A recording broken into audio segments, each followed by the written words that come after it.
Le parc naturel marin de l'estuaire de la Gironde et de la mer des Pertuis est une aire marine protégée créée en 2015. Sur la façade atlantique, le mélange entre l'eau salée et l'eau douce produit une mosaïque d'habitats et une biodiversité variée. Le parc abrite de nombreuses espèces, depuis le plancton jusqu'aux grands mammifères marins, sans oublier les oiseaux. Cette richesse naturelle est attractive pour de multiples activités humaines: conchiliculture, pêche, extraction de sable, loisirs, tourisme. Pour mieux comprendre ce paysage, remontons dans le passé. Moins 20 000 ans, c'est la dernière période glaciaire. Le niveau marin est 120 mètres plus bas qu'aujourd'hui et le rivage est décalé d'une centaine de kilomètres vers l'ouest.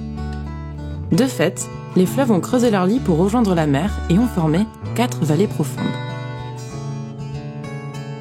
Ensuite, les glaces vont fondre pendant la période chaude dans laquelle nous vivons encore, produisant une remontée rapide du niveau des mers qui inonde ces vallées. Depuis moins 6500 ans, le niveau de la mer varie peu. C'est ainsi qu'est né le découpage du trait de côte avec 6 estuaires et 3 mers intérieures, localement appelées pertuis.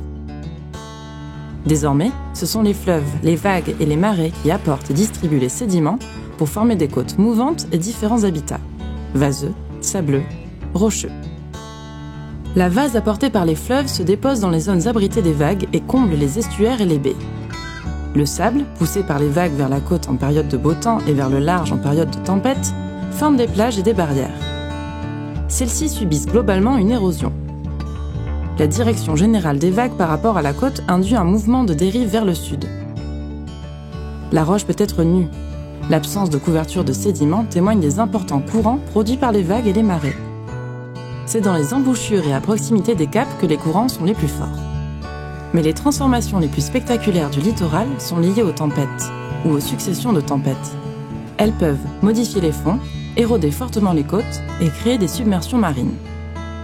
Moins spectaculaires mais plus réguliers, lors des crues, les sédiments fins des fleuves sont expulsés vers la mer. Les sédiments de la Gironde peuvent ainsi se déplacer jusque dans les Pertuis charentais.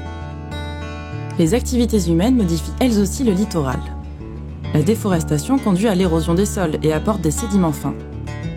La poldérisation accélère le déplacement du trait de côte. La conchiliculture favorise le dépôt des sédiments dans les baies. Les dragages des ports et les extractions de sable pour la construction enlèvent des sédiments. Le littoral est en mouvement depuis des millénaires et cela va continuer en raison du changement climatique, de l'élévation du niveau de la mer, des vagues, des marées, des fleuves et des activités humaines. La compréhension du littoral représente un enjeu majeur pour gérer durablement cet espace marin.